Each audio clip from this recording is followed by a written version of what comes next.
Good afternoon, everyone. I'm Professor James Gathii, and welcome to today's discussion on racial capitalism and food insecurity in the United States, a conversation at the intersection of racism, classism, and health outcomes in a capitalist society.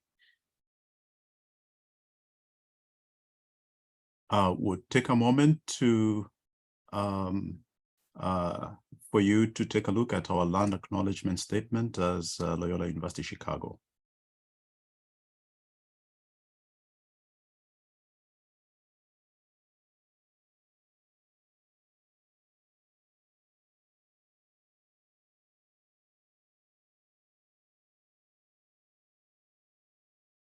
So I'm delighted today to introduce in a moment Professor Etienne Toussaint, who comes to us from the University of South Carolina. And he is the second speaker in this series on racial capitalism across the disciplines. This series has two major objectives. You already heard from the founding director of the Institute of Racial Justice. First, the series is consistent with the missions, with the Institute's mission of accelerating transformative research towards racial justice and equity. And it's designed to center the racial foundations of capitalism in the lived realities of Blacks, Indigenous peoples, and people of color, and how their current conditions and experiences continue to exhibit subjugation and oppression. Second, while the series centers on how contemporary forms and patterns of racial subjugation were and continue to be entrenched under capitalism, it also investigates how they intersect with, how these forms of oppression intersect with gender, sexuality, and class, and how these multiple forms of oppression and exclusion can be overcome. A very appropriate conversation today here in the United States, being election day. The first discussion a couple of weeks ago focused on racial capitalism and health disparities. This second talk or discussion will focus on racial capitalism in the context of food insecurity in the United States.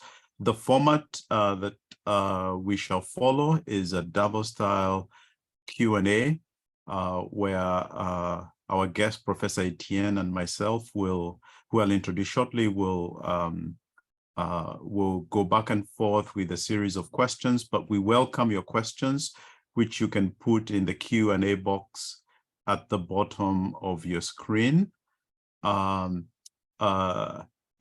This discussion is scheduled to last about 90 minutes, and therefore will end just before 1:30 p.m. Central Standard Time, so that those that have not had an opportunity to go and vote can do so. And so now I'll introduce our guest. I think, Kelly, you can advance the slides. I think we're almost done with them.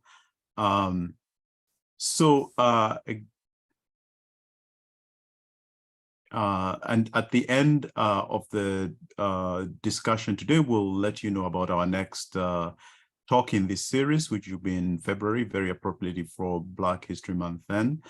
And there'll be a short survey at the end, which hopefully you will take a moment to fill in when it's put in the chat box.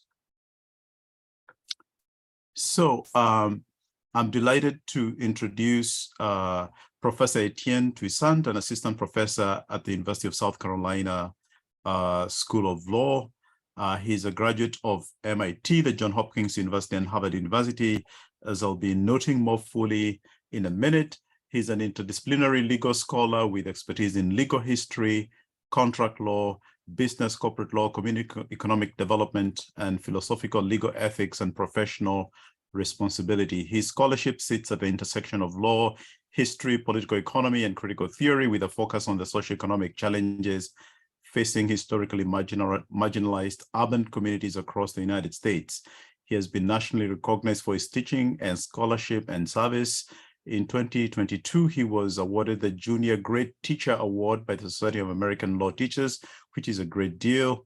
In 2021, he was honored with the Stegner Center Young Scholar by the Wallace Stegner Center for Land Resources and the Environment at the University of Utah, S.J. Quinney College of Law, and his articles have been published or are forthcoming in some of the best journals in the law world: California Law Review, Georgetown Law Journal, Boston University Law Review, Harvard Environmental Law Review, and Columbia Human Rights Law Review, among others.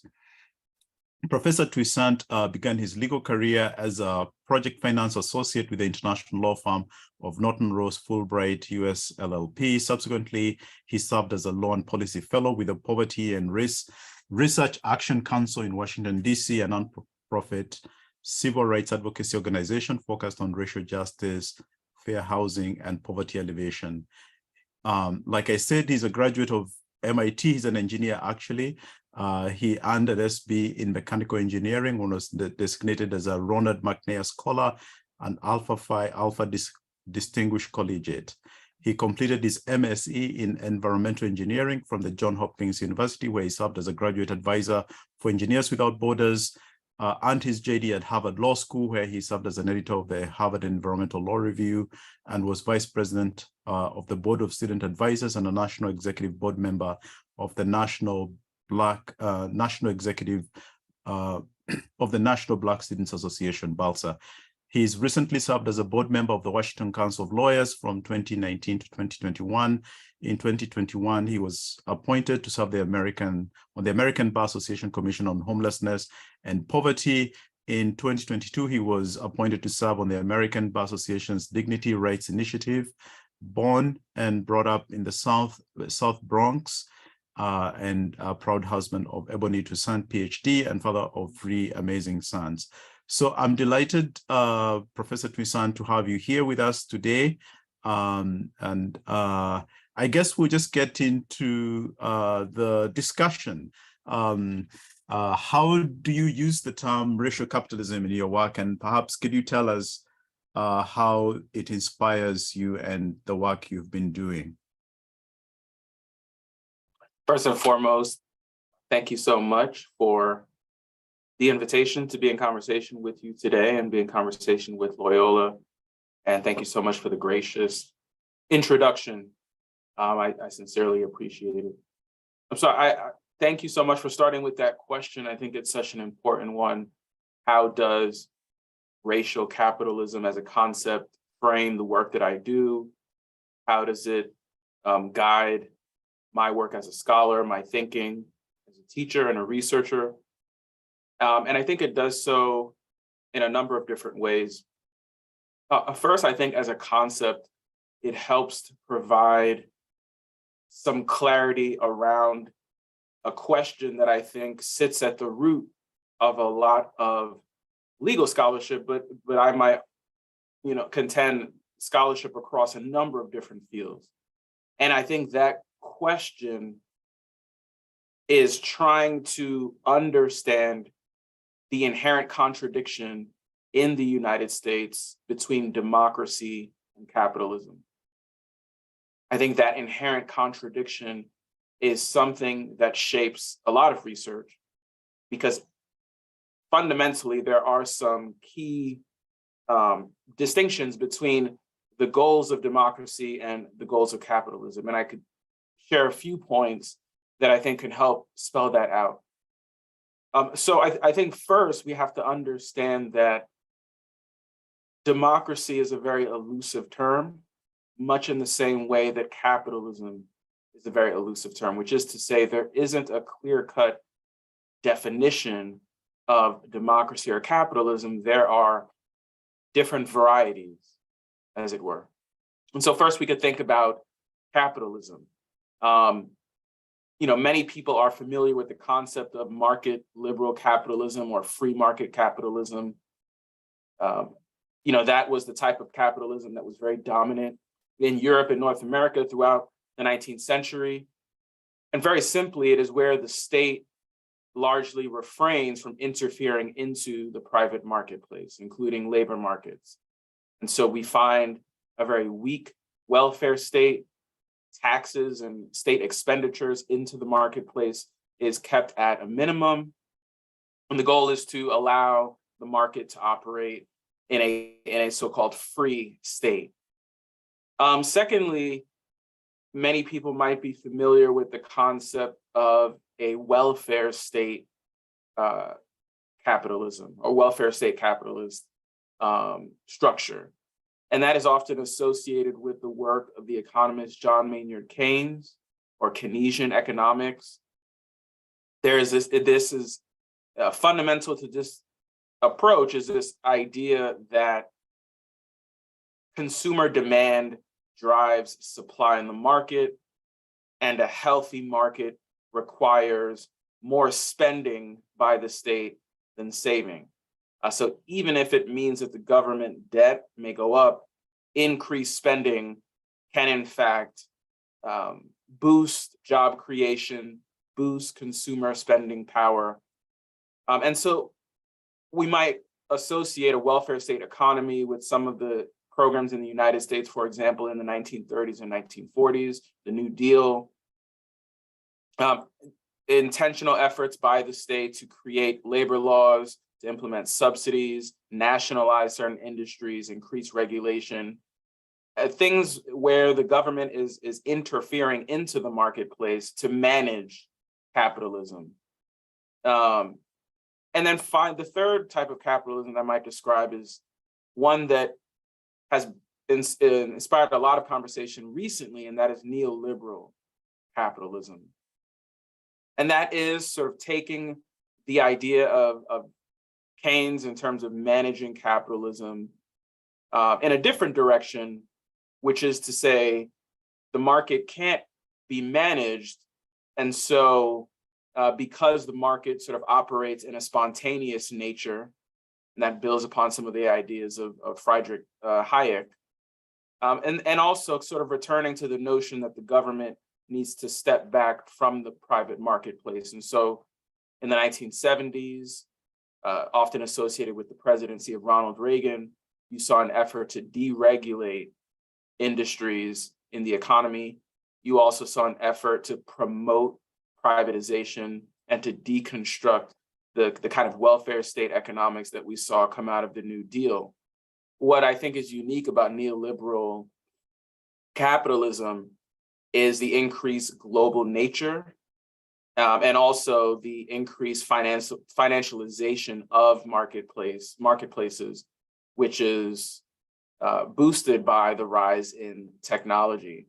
So the increased importance of banking, the investment banking sector in particular, is an important aspect of this neoliberal version of capitalism. But fundamentally, I think a thread throughout all these different varieties of capitalism is the way that capitalism allows the accumulation of capital for the owners of property. So private property ownership is a central dimension of capitalist systems. And that sort of coincides with this idea of individualism, that capitalism rewards individual entrepreneurial effort, in a sense. That can conflict with the ideals of democracy. The two guiding ideals of democracy, at least in the United States, is equality and liberty. Capitalism as a concept is premised on the existence of inequality, right? Profit derives from the creation of inequality, the sense that labor produces value, part of that value is retained by the owners of capital, by the owners of the corporation, and that profit is then invested back into the company or retained as earnings as a driver of innovation. There are wage differentials among workers in the marketplace, among owners of capital, executives, CEOs can amass much higher wages than workers at the bottom of the totem pole. So there's inherent inequality in the capitalist market system. And at least in some sense, that is meant to drive innovation. There are also different experiences of liberty in capitalist markets. Some people own property, others do not. Those that have a greater ownership of capital and property retain more power in a capitalist economy. Those that have less property ownership, less capital ownership, have much less power, and their ability to subsist really derives from their ability to trade their wages, their wage labor, or their ability to trade their labor in exchange for wages. And so there's sort of competing ideals, so to speak, that are driving capitalism, private property ownership, individualism, entrepreneurship, and democracy, this push for liberty and equality. And much of the debate across United States history has been trying to wrestle with how to manage the tensions between the two. What racial capitalism provides is a lens to think about that tension and why some people often come out ahead and other people, often lose time and time again. And what we see across United States history is that the concept of race is a through line in terms of the groups of people that historically have succeeded in this type of economic system, and the groups of people that have historically struggled to overcome some of the inherent contradictions and challenges that emerge when you have a capitalist economic system and a democratic political society. Great. So that's a great overview of using racial capitalism as a lens, as you say, to think through the tension or contradiction between capitalism and democracy. And now, as we get more concrete, I wonder, using the very concrete example of food insecurity, which is at the center of your more recent work, how this example of food insecurity tells us about the nature of the lens through which you're seeing this contradiction, particularly in this era, as you say, where since at least the Reagan administration, you sort of have alluded to neoliberal capitalism as sort of the model through which we can think about this food insecurity question. Yeah, absolutely. So the reason I think racial capitalism is such a helpful lens is it pushes us to revisit history and to think about how the current structure of our political economy was developed, was devised, how it came to be. And so as a result, when we think about this concept of food insecurity, the lens of racial capitalism, I think, pushes us to think about how the disparate experiences with food manifested across United States history. And that pushes us to think about the nature of capitalism as it exists specifically in the United States. As I mentioned, there are varieties of different kinds of capitalism, and in many ways across United States history, as I noted, the nature of capitalism has evolved. But if we go all the way back to the antebellum era, when the United States was more explicitly a slave society, we see the intersection between white supremacy and the development of industrial capitalism. And there's been a lot of debate among historians, among legal scholars, and in fact, some of this debate is what sparked the controversy around the 1619 Project. There's been much debate about that intersection, which is to say, how did the emergence of white supremacy and slavery impact the development of capitalism in the United States? And I don't think sort of understanding food insecurity and its origins requires an answer to that question. But I think it certainly benefits from a recognition that the development of capitalism in the United States took place at the same time as the development of slavery, white supremacy, and this concept that certain groups in society were inferior to other groups. What that does is help us to think about how people experienced their lives socially, economically across history, and how some of those experiences persist.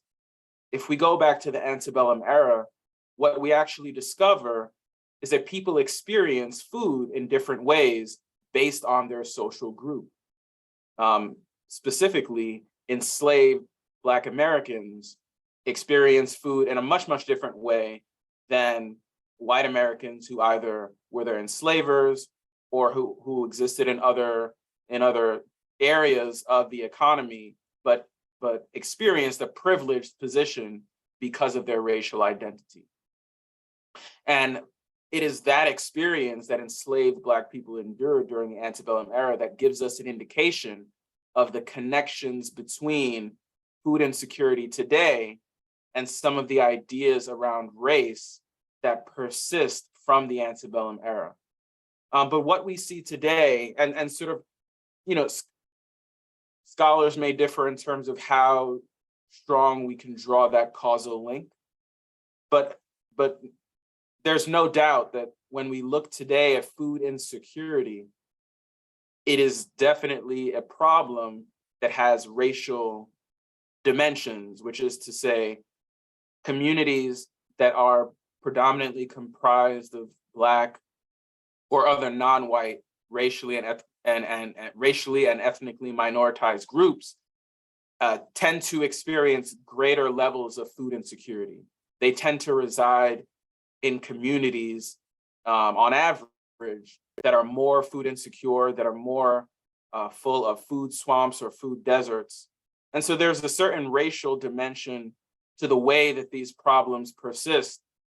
And in some ways, that is a manifestation of the geospatial nature of racial inequality in America. It is an extension of the legacy of racial segregation and the legacy of the disparate experiences socially and economically that those communities endured across history. And when I say food insecurity, I simply mean a community that lacks access to healthy, nutrient-rich, and affordable food. And what we find is that historically, racially segregated communities that were comprised of predominantly Black Americans lacked access to healthy, affordable, nutrient-rich food in ways that were much more significant than predominantly white communities, and those problems persist.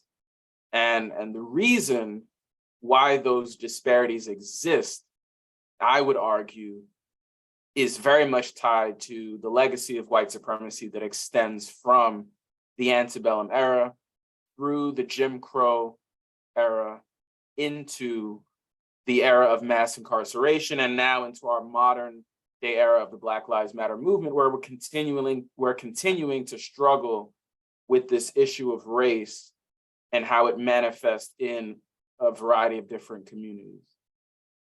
Great.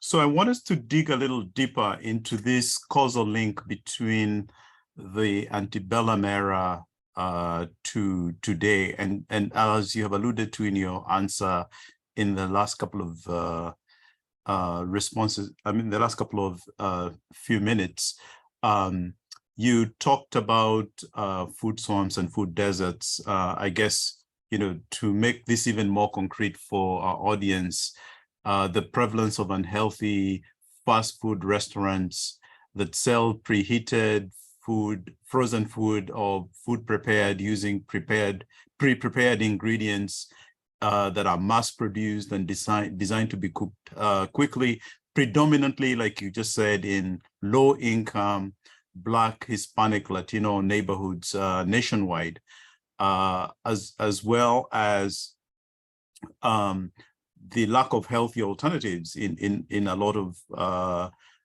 those neighborhoods. alternatives that are not highly processed or not deep fried or do not have a ton of chemical additives, again, predominantly in Black, Hispanic, and Latino neighborhoods nationwide. And we can relate that directly to experience here in Chicago. And so I thought of, put that to you, and you try to relate it again, not just to the link to the antebellum era, but also to this version of neoliberal capitalism that you alluded to characterizes our current moment. Were they more grocery stores that are selling greens and other healthy alternatives in those neighborhoods? You said, why aren't there more? Yeah. Yeah, I think that's such an important question. And I'll answer it in a couple of ways. So first, I think one of the pushbacks that scholars thinking about racial capitalism will get is that, fundamentally, these are issues of class, right? Fundamentally, these problems that we see related to food access, and more specifically, access to healthy food, right? Not just access to any food, because as you noted, in many low-income communities, not an issue of getting access to food, although in some communities there is in fact trouble getting food, and that's a food desert. But in most low-income communities, it's really just a food swamp. It's flooded with unhealthy food, fast food, corner stores that do not have fresh produce, or at least fresh produce that's affordable and in enough quantity to feed everyone. So one might argue this is really just an issue of class. This is a long history in the United States of capitalism exploiting the precarity of poor people, taking advantage of people who are poor. And there is, in fact, a history in the food industry, right? If we go all the way back to the Great Depression era, if we think about subsidies that the United States government provided to keep a certain group of farmers afloat, to allow their produce to be marketable. If we think about the advancements in food technology that allowed the development of fast food to boom around the middle of the 20th century, right, and to create cheap food, and targeting that cheap food toward the customers that would desire it the most, which is people who have limited amounts of money to pay for food, right? So part of this is an exploitation of people that have limited resources, and so will grab hold to cheaply made food because it allows them more resources to attend to the other parts of their life. I think how racial capitalism responds to that is to try to clarify the intersections of race and class in the United States historically, which is that race historically has been used as a way to differentiate groups that are suitable for exploitation or expropriation within a capitalist society, right? If you go back to the antebellum era, it was race that defined the group of people that were suitable for unfree labor, which was the enslaved population. Transitioning out of the antebellum era, it was race that defined the group of people that were suitable for the lowest wage work on farms, sharecropping. And also in many ways, it was race that characterized the population that was suitable for prison labor. And so convict leasing became a mechanism to bring people into slave labor within the prison context. And throughout history, there has been this entanglement with race and class where, to be sure, there are low-income communities that are comprised of white people, but certainly we see this entanglement of race and class across history where, in many communities, low-income populations are often comprised of non-white people. And so the desire of the food industry to exploit the marginality, the poverty of certain communities across history has intersected with the characterization of those communities as often being predominantly non-white because of the legacy of white supremacy. So I think that's why you'll find in many low-income communities that are predominantly Black or brown, the prevalence of cheaply made food, because that desire in the food industry to target cheaply made food to the people that will desire it most, to the consumers that will desire it most, has overlapped across history with the communities that find themselves living in those, with the people that find themselves living in those communities, which historically have been Black people, brown people, people who are non-white. What's interesting is that although one might argue that it's, the food, one might argue then the food industry is not targeting people of color. It just so happens that people of color are the people that tend to live in low-income communities, and it makes sense from a business standpoint to target low-income communities because those are the consumers that will desire cheaply made food because of their limited resources.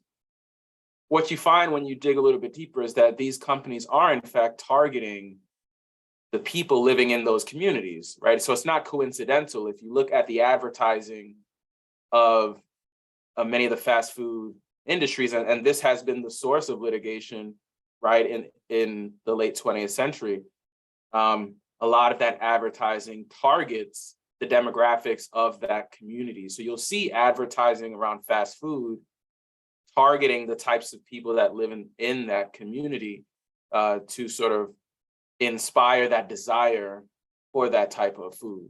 So there's a way that race comes back and plays a role in the marketing of the food, the branding of the food.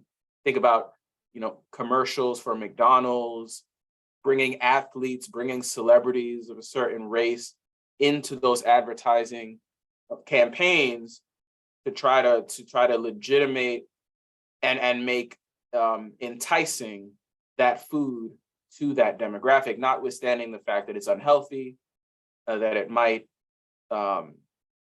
lead to unhealthy outcomes.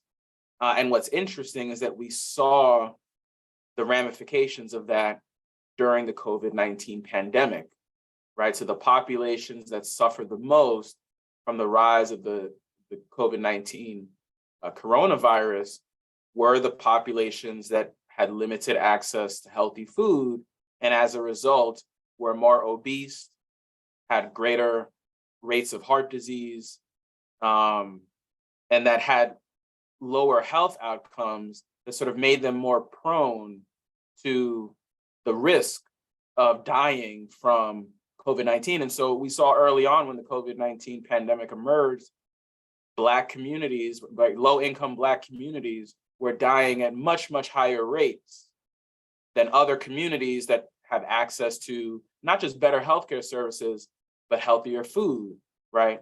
And access to healthier food is going to go a long way to building up the bodily resistance to that kind of virus.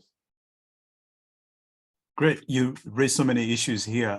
So I want to encourage the audience to use the Q&A window. Already there's one question here from one of the audience members who says, of course, I've not been to the US and need to learn more about the racial divide in the US suburbs, but if I have gotten the speaker correctly, would it be up to conclude that the food industry's practices demonstrate or represent a racial pattern of people living in specific suburbs?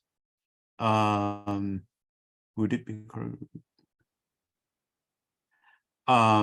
So I guess the audience member is asking whether the food industry's business practices demonstrate a racial pattern, following the the ways in which neighborhoods are segregated. Like, as you know, I'm sure Professor Toussaint in Chicago, we talk, there are many divides, but there's sort of, for example, between the north side and the south side.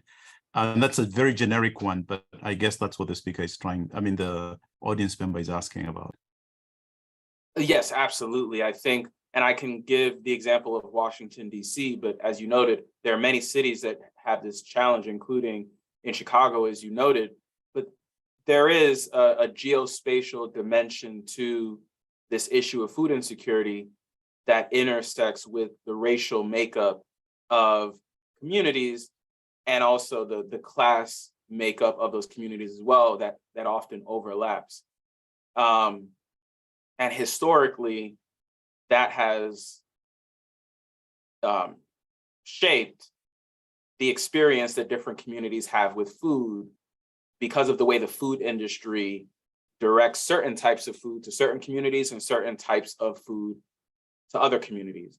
So in some ways, the access that people have to food is very much connected in the United States to the United States history of racial segregation and also class segregation, and those two things overlap. But if you look at Washington, D.C., the capital of the United States, Washington, D.C. is not a state, it's a district. It's divided into 8 wards. Each of those wards has approximately 80,000 residents. And historically, those wards have been segregated across both class and race divides. You find that in the wards that are the lowest income, they also tend to be the wards that have the highest percentages of Black and other non-white racial and ethnic minorities. And the wards that tend to have the highest incomes also tend to be the wards that have the highest percentages of white residents of Washington, D.C. And so there's a very stark divide across race and class in the capital. Once you dig deeper and think about the issue of food access, and when I say food access, I mean access to healthy and nutrient-rich food, you find that there are a much higher percentage of grocery stores in the wealthier wards that are predominantly white versus the lower income wards that are predominantly Black. In fact, the presence of food deserts, which are areas that lack access to food, are much, much more pronounced in the lower income areas of DC, which also have the highest percentages of Black and brown people. Now, of course, those that are familiar with Washington, DC also know that it is becoming gentrified very quickly in the past few years. And so those demographics are shifting rapidly, but you still see some of that divide even today. This also then plays out in the health outcomes of the different wards in DC. So there are much better health outcomes in the wards that have access to more healthy food and also have higher incomes versus the lower income wards that tend to have a more limited access to healthy food and also tend to have worse health outcomes. And during the COVID-19 pandemic, that played out as one might expect. The wards that had the lower income residents that were predominantly Black were dying at much, much higher rates of COVID-19 than the other wards because there was a health disparity that might be linked to the diet of the people living in those communities because of the food they could afford and the food they had access to, right? So it's not to say that someone living in a low income ward could not take a cab or take the bus and go to a grocery store several miles away, but it's more expensive for them to do it. They cannot afford it, right? To pay the extra money to take the transportation to go to a grocery store in another area of the city, that's unaffordable, right? So most people are going to get food that they can afford, that's accessible, that's in their local vicinity. And so if you live in a low income area and you lack access to a grocery store, you're gonna go to the corner store, you're gonna go to the fast food restaurant to get your breakfast or your lunch. You're gonna maybe order fast food for dinner, right? What you also find in a lot of low income communities is that children, right, often rely on school lunch, right? So they're not getting lunch packed at home. They're relying on lunch that's provided at school.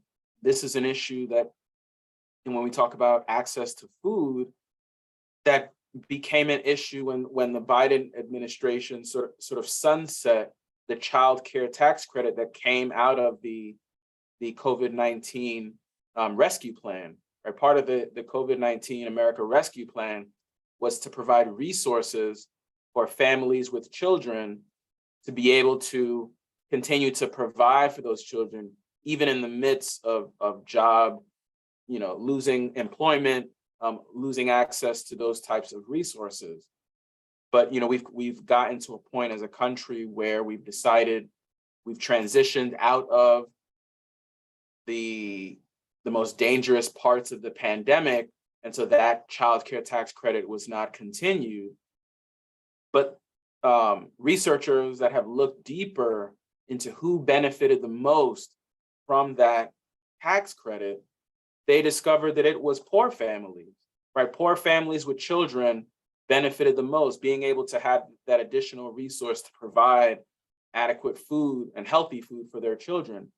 And the percentages of those poor families, when we look a little bit deeper, there was a very high percentage of families of color, Black families, right? Black children that families were able to utilize those extra resources to provide healthy food, and to overcome some of the poverty and hunger that they otherwise would endure. So Washington, D.C. is a great example to really look specifically at how communities are wrestling with this issue of food insecurity. And I think the bigger issue is how we solve the problem. And racial capitalism also provides an interesting lens to think about how to solve the problem as well. Okay, so we're going to come to how to solve the problem in a bit, but I have two quick follow-ups relating to what you just alluded to in terms of the inability of people who live in certain neighborhoods, like the wards you were talking about in Washington, D.C., being unable to pay for transportation from places where they can't have healthy alternatives to places where healthy alternatives are available.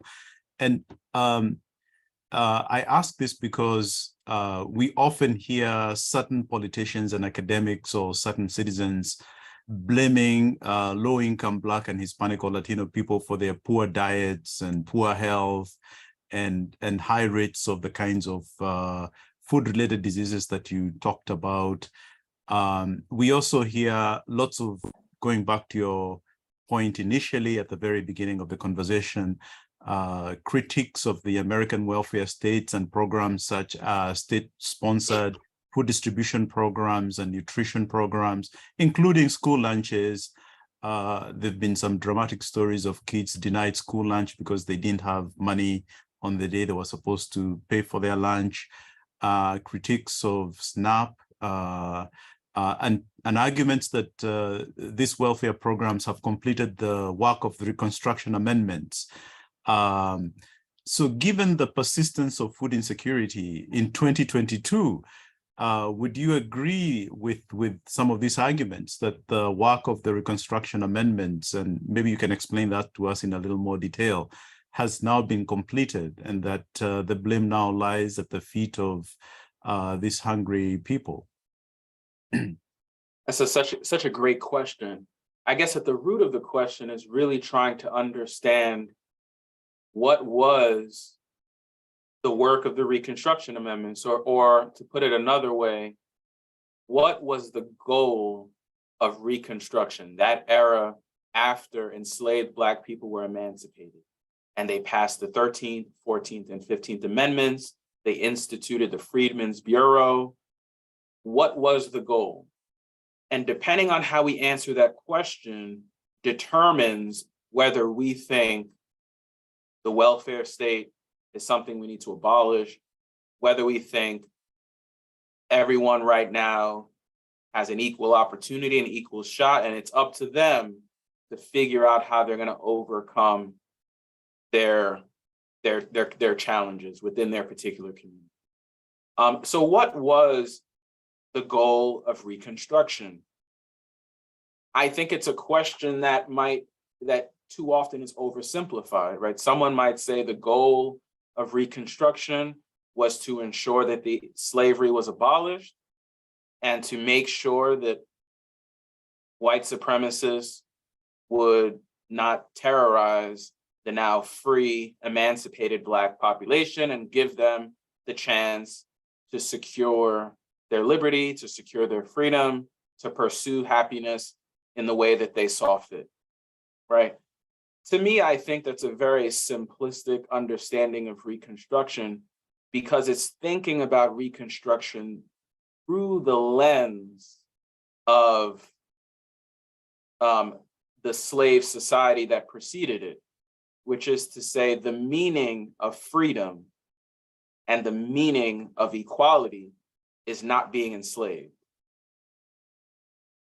And I think that's too simplistic of an answer because that meaning is one that does not engage the voice, the interest, and the ideas of the formerly enslaved population, which is to say, when we think about what it means for someone to be free or what it means for someone to be equal, we're thinking about granting them the status of what white people enjoyed at the moment that they were emancipated, and not thinking if the baseline rights, the baseline social and economic rights that people enjoy are enough, right? So that kind of gets into the question of whether a reconstructed vision of the Constitution might call for social and economic rights, right? Do people require certain social and economic rights to experience the fullness of liberty, the fullness of equality, right? To be a fully engaged citizen in our democracy. And as I said at the very beginning, there's a tension between democracy and capitalism. And so if we believe that for someone to be a fully engaged democratic citizen, they need certain social and economic rights, right? They need to be healthy. They need to be housed. They need to be educated. They need to feel dignified in terms of their own self-esteem, right? Then we might say, well, to be a fully engaged citizen, you need access to healthy food. You need access to a good education. You need access to affordable housing. You need access to communities and spaces where you don't experience discrimination or stigma or bias or racial terror, right? And that's going to allow you to be a fully engaged citizen. And that's going to allow for us to have the most thriving democracy that we can.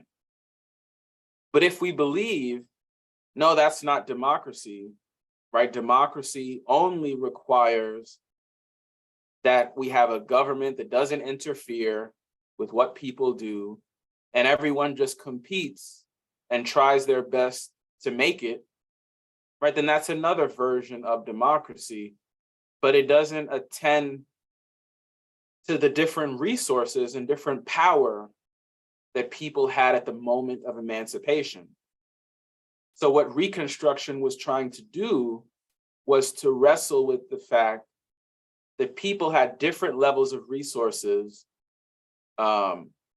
different quantities of power at the moment of emancipation. In fact, the Union Army, right, had to remain in the South for a period of time to protect those formerly enslaved people. We have public schools created, right? The institution of public education was created during Reconstruction for everyone, right? We have programs for food. How do we provide the baseline resources, social and economic, so that these people can experience citizenship in its richest dimension? Of course, as we all know, that those efforts during Reconstruction were met by the backlash of white supremacy. Freedmen's Bureau was ended, right? The troops were pulled out of the South, And Jim Crow took the place of Reconstruction, which is to say an era of state-sanctioned racial segregation and laws that created different experiences in society for Black people versus white people, took the place of this era to redefine what citizenship meant. What Jim Crow said was citizenship means that if you're white, you have access to certain experiences. If you're Black, you have access to certain other experiences. And we have this fiction that, well, as long as it's separate and equal, it can persist. But we all know that it was never separate and equal. Public schools were not equal in Black communities versus white communities. Housing opportunities were not equal in Black communities versus white communities. And access to healthy food were not equal in predominantly Black communities and predominantly white communities. And so what you saw across history was poor educational outcomes, poor health outcomes, and poor employment opportunities in certain communities and not in others. So the legacy of white supremacy, the legacy of treating people differently based on their race, kind of persisted from Reconstruction into the modern era, right? The goal of, if we think that the goal of Reconstruction was to end the way white supremacy shaped how we think about equality, how we think about liberty, how we think about what people deserve as a matter of citizenship, right? We never really resolved those questions. You know, do people deserve affordable housing as a criteria of citizenship? Do people deserve access to healthy food as a criteria of citizenship? Do they deserve a certain type of education, right, that's funded by the government and everyone gets the same level of resources, the same opportunities as a matter of citizenship? We never really finished answering those questions because the troops pulled out of the South, Jim Crow took over, and we even began to see the 14th Amendment used to reinscribe some of the power distinctions, right? The 14th Amendment began used in the corporate context, et cetera, right? So, and it took a long time until the Civil Rights Movement to even begin to wrestle with what Reconstruction was trying to get at. And I'll mention one final point to kind of connect it to the 13th Amendment, right? The 13th Amendment, the goal of the 13th Amendment was to abolish slavery.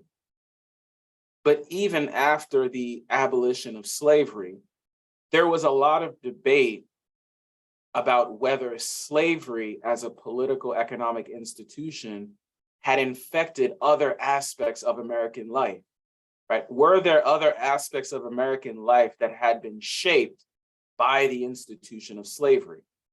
And so the court ultimately develops this language called badges and incidents of slavery, which is, even though the people are no longer on the plantation, there may be experiences that stem from that institution. And many scholars have tried to look at a number of different institutions, certain types of education, certain types of food markets, certain types of housing, right? If we look in the Civil Rights era in 1968, there was a case, Jones v. Alfred H. Meyer Co. And that was a case where the court was trying to figure out, could the private owner of an apartment refuse to sell property to a family because of their race, right? Does the government have the right to regulate what a private property owner does with respect to who they sell their property to, if they want to say, I'm not going to sell it to someone because we have a Black and white couple? And the court said they can bring a claim under the Civil Rights Act of 1866 because the 13th Amendment gives Congress the power to enforce abolishing badges and incidents of slavery. The 13th Amendment gives the government the power to abolish any systems that resemble the type of oppression that existed during the antebellum era. And the court basically said, if you're going to segregate people in the housing market based on their race, you're basically trying to perpetuate a code of life that's the same thing as when people were enslaved, which was they were segregated in terms of where they lived based on their race. And so that is a badge of this slave society. And so as a result, the 13th Amendment gives us a way to get rid of that and gives the government some power. And I think if you follow that thread, right, it should lead us to start to think about, are there other areas of our modern society that are similarly inflicted with this stain of white supremacy from this earlier era? Great. So I encourage our audience to continue putting questions in the Q&A window at the bottom of your screen. And the next question I have follows very nicely from what you just alluded to, Professor Toussaint, in terms of the 13th Amendment to the Constitution. You argue that food insecurity is a badge of the antebellum system of chattel slavery, and that the enforcement of the 13th Amendment to the US Constitution empowers Congress. So this time Congress, you just think about the courts, Congress to pass laws abolishing those badges and incidents and dimensions of chattel slavery. So on this election day, could you explain this argument to us, and in particular, how you see material conditions such as food insecurity, like you're alluding to, lack of shelter, clothing, medical services, and land to come within the 13th Amendment? And what do you encourage the voters who are voting today throughout the United States to be thinking about in terms of those possibilities in the next session of Congress?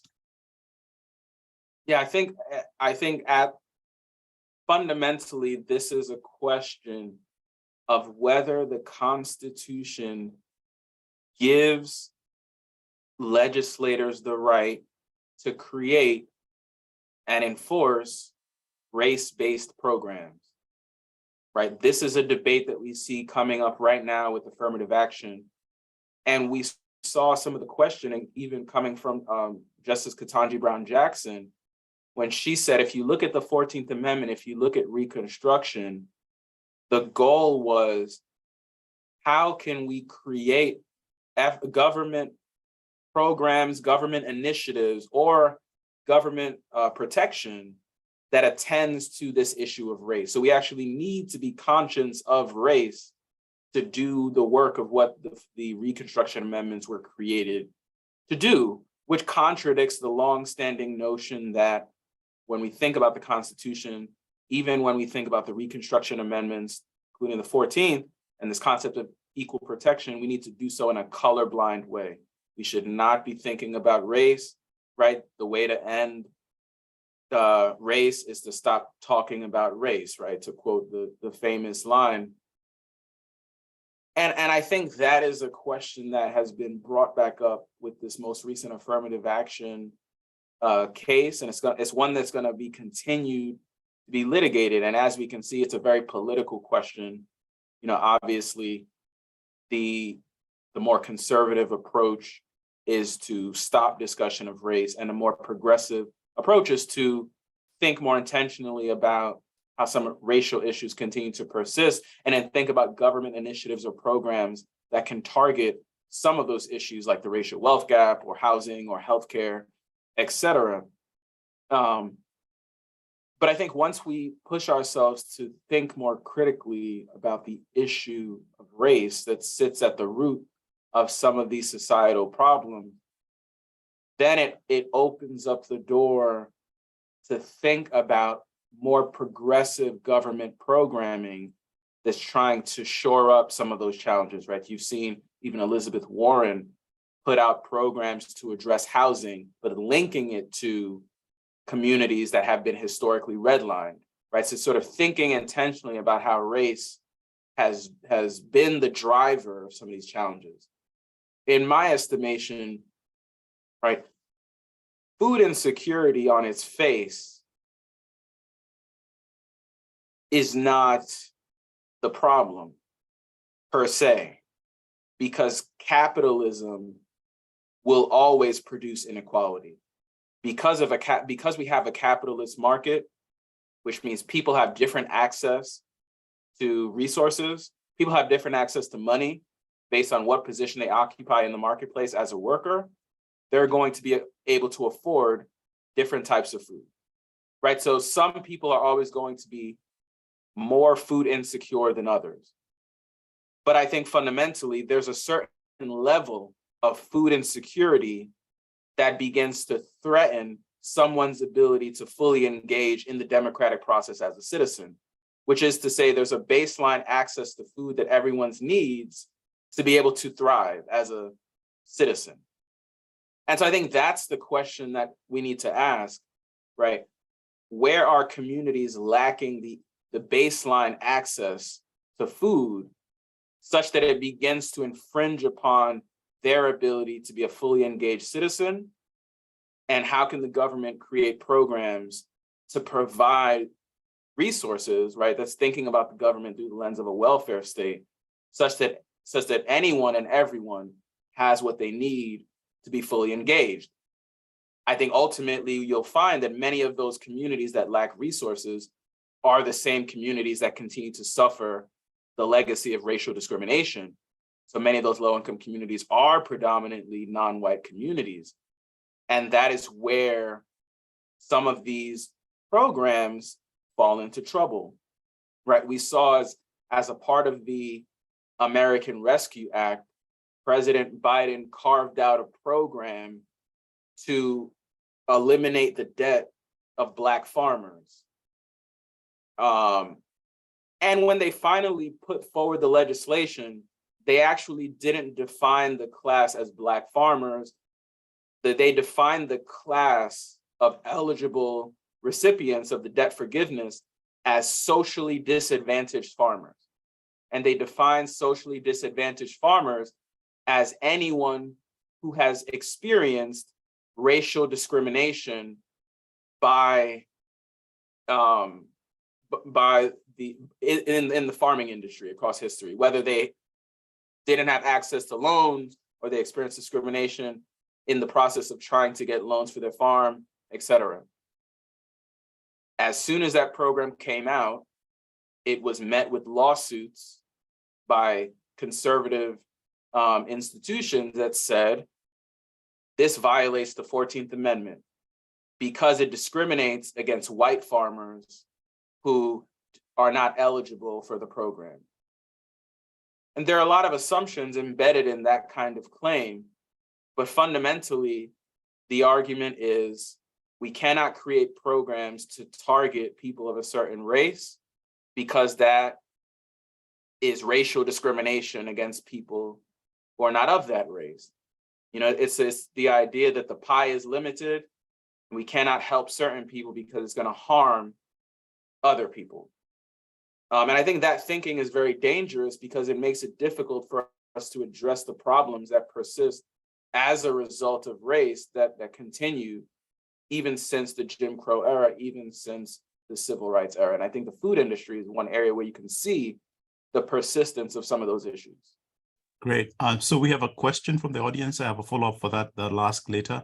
You have explained your argument very clearly in relation to human rights. Would you say a socio-economic rights framework can be an effective tool for addressing these issues you have highlighted in the US, taking into account racial capitalism? And thanking you very much for your perspectives. Yes, I think so. I think it's going to be challenging in the United States unless we do a little bit more work to clarify the role of human rights in United States law.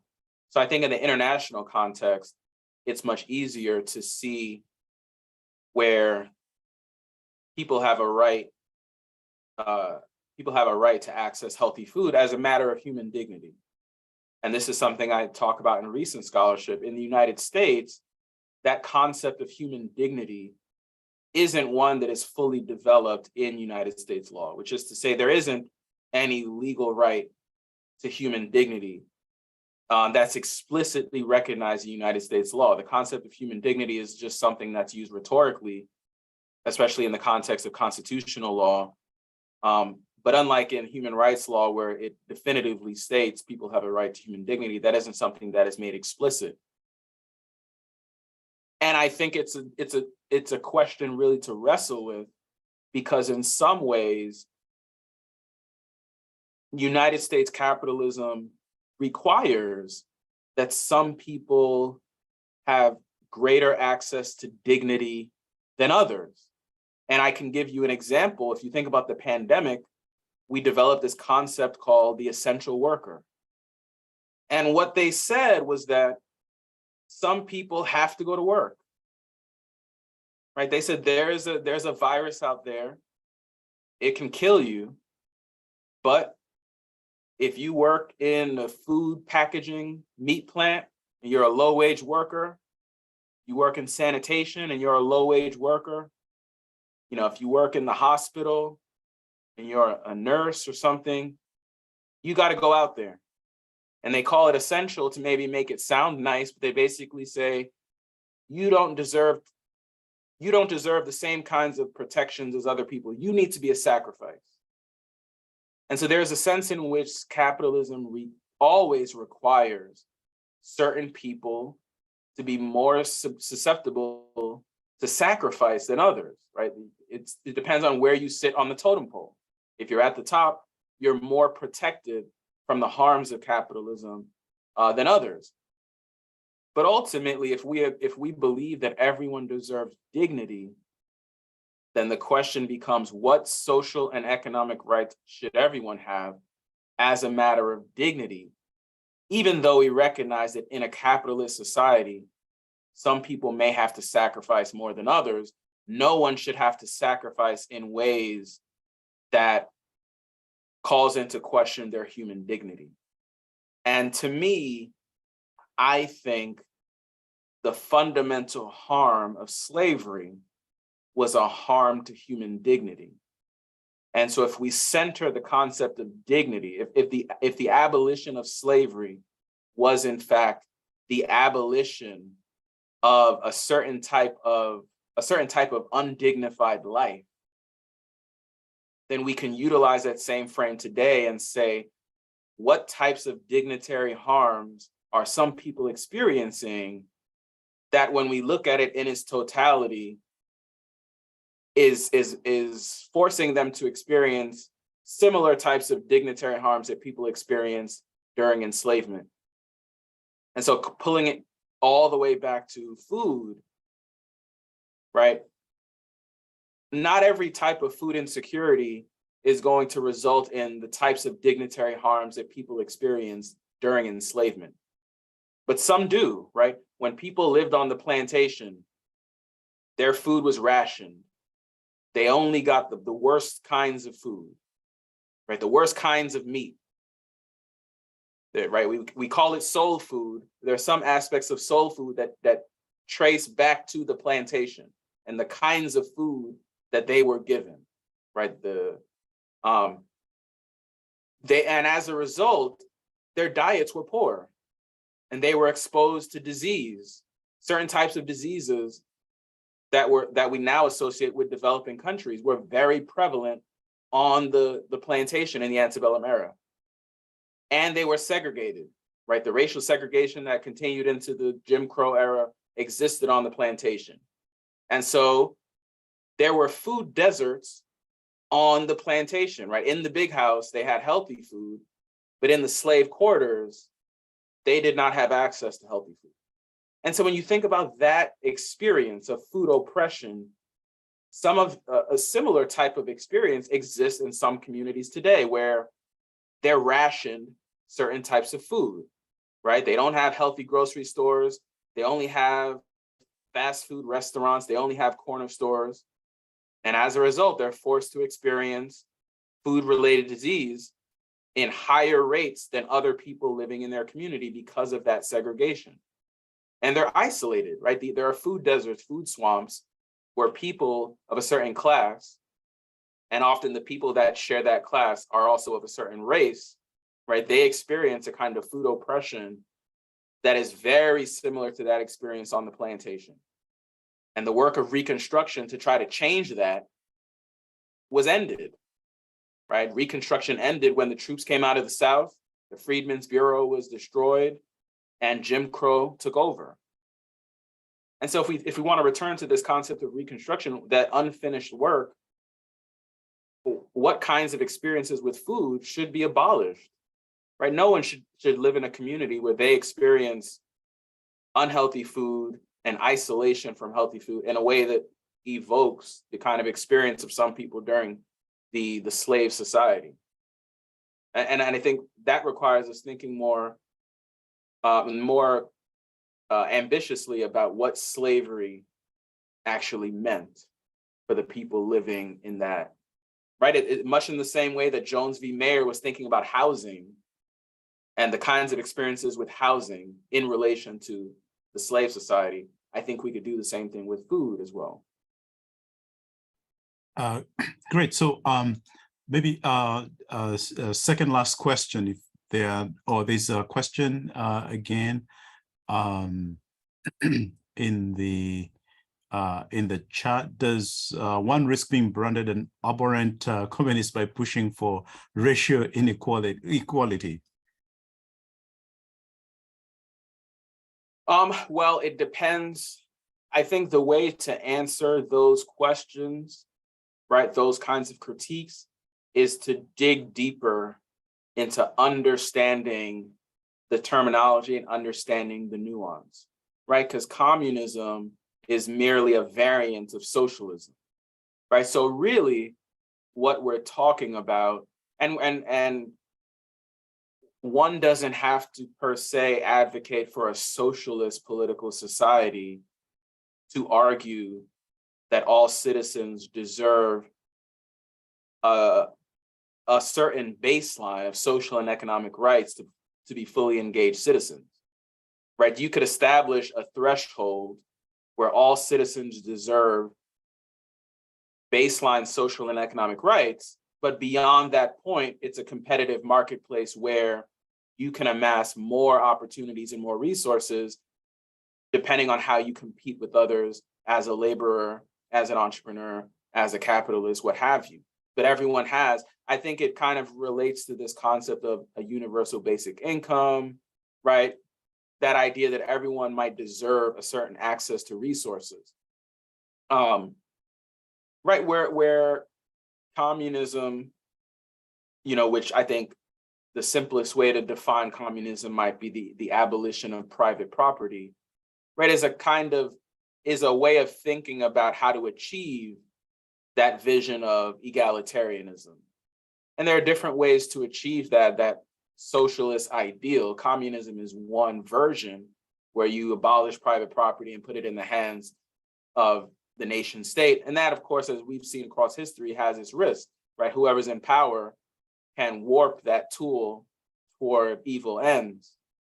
And so I think the way to respond is to say, one doesn't assume the other, right? We can advocate for social and economic rights without falling into a communist state per se. You can advocate for a more socially democratic state without becoming a communist state. You can have government programs that provide greater social and economic protections while still preserving private property as, an opportunity that people can take advantage of.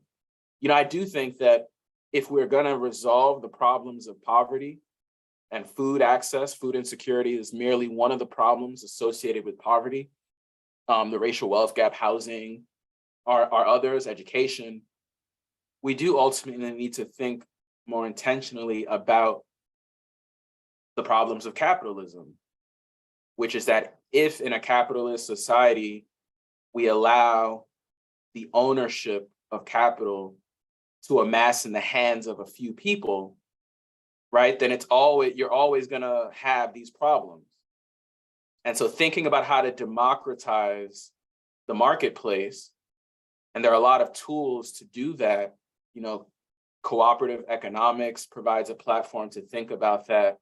Even in Chicago, you have, and I'll say one thing about urban farming, right, because I've written a little bit about this, right? A lot of people point to urban farms as a solution. Well, these people are to blame, so let's give them a lot and allow them to grow their own produce and, political self-determination. They can fix it. They just need an opportunity. They need a shot, right? In many ways, you can push that program and it really just becomes another version of a competitive capitalist market where some people will win, a lot of people will lose. And it depends on how you're able to compete. But another way to do it is a more communitarian approach. And Chicago has some good examples where, you can take a plot of land and put the ownership not into one person, but the ownership in the hands of the entire community. You can create a community land trust. You can have the community land trust owned by a nonprofit. You can have community members sit on the board of the nonprofit. You can have multiple members of the community involved in what the organization does. You can have the benefits of the organization flowing back to the community and not into the hands of an entrepreneur who was so successful. It's the difference between trickle-down economics being the answer and cooperative economics as an alternative approach where everyone can benefit and work collectively. So there are mechanisms even within a capitalist society where if you take a more communitarian approach, right, people can work together collectively versus the answer simply being people need more opportunities to be entrepreneurs, right, to do it on their own, to try to compete. Yes, some people will win and you'll have success stories. They'll point to LeBron James and say, look, he made it, you can do it too. But most people are not going to become entrepreneurs, right? Most people are going to be workers. They're going to work a job. And the fundamental point is, do they make enough money to live the kind of life they need to be an engaged citizen? Do they have access to the resources they need to be an engaged citizen so that we can be the kind of thriving democracy we want to be? Great. We only have one more question, time for one more question before we end because we are running out of time. From an audience member, could you comment on the efforts of the empowered societies like in Tulsa and Greenwood, where individuals did attempt to create healthy norms and food security, but were denied? And that's very related to some of the last points that you were talking about. So that would be the last question. Yeah. So I think those are incredibly important efforts historically, but we also have to understand them in their historical context, right? Tulsa, and many other efforts across history existed in a period of time, and not to say that those threats don't exist today in some ways, but they existed in a period of time where you had state-sanctioned racial segregation, you had racial terrorism, lynchings, white supremacy, right, violence across the country. And so in many ways, it was what, some people call necessity entrepreneurship. By necessity, we need to make our own markets. We need to make our own. And sometimes that can allow a market to thrive. We also see historically the development of cooperative economics in Black communities. If you look at the history of farming, Black farming in particular, you see the usage of cooperatives. Fannie Lou Hamer, right, talks a little bit about this.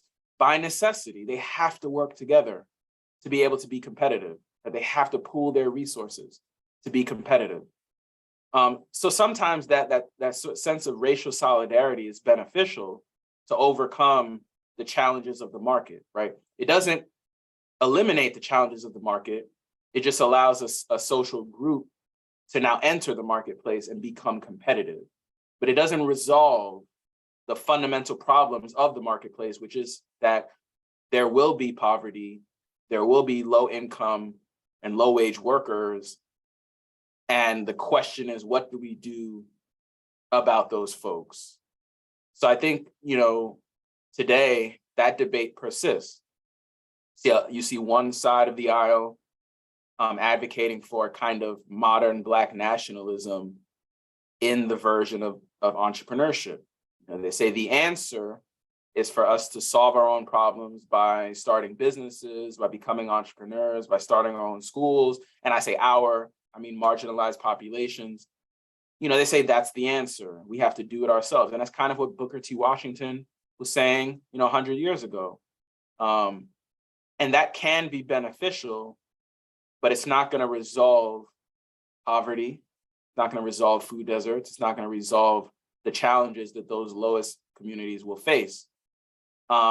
It's basically asking for a trickle-down economics approach to poverty, and it's not going to fix everything, even though it can make many people's lives much, much better. And so in the short term, it is a great approach, but it's not going to be a long-term solution. And on the other side, you see people who are more left-leaning, kind of in the legacy of W.E.B. Du Bois, to say, we need a political program that's going to change the way the economy works. It's going to change the way the government works in relation to communities. What kinds of programs do we have? What kinds of resources do we have? There are many ways that some of our existing programs, even if you think about SNAP, right? They continue to, or welfare, right? They continue to punish, in a way, the people who receive those benefits. They put a limit on how much they can receive. They put a limit on what they can buy, right? You can buy this, but you can't buy that because you need to get out of this situation.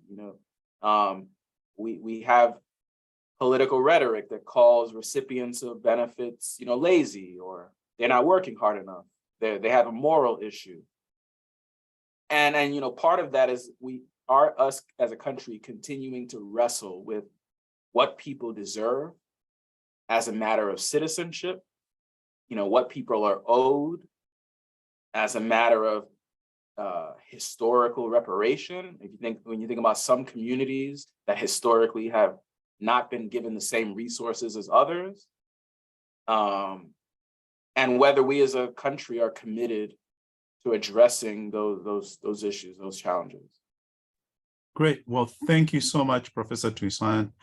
This has been a great, very insightful conversation.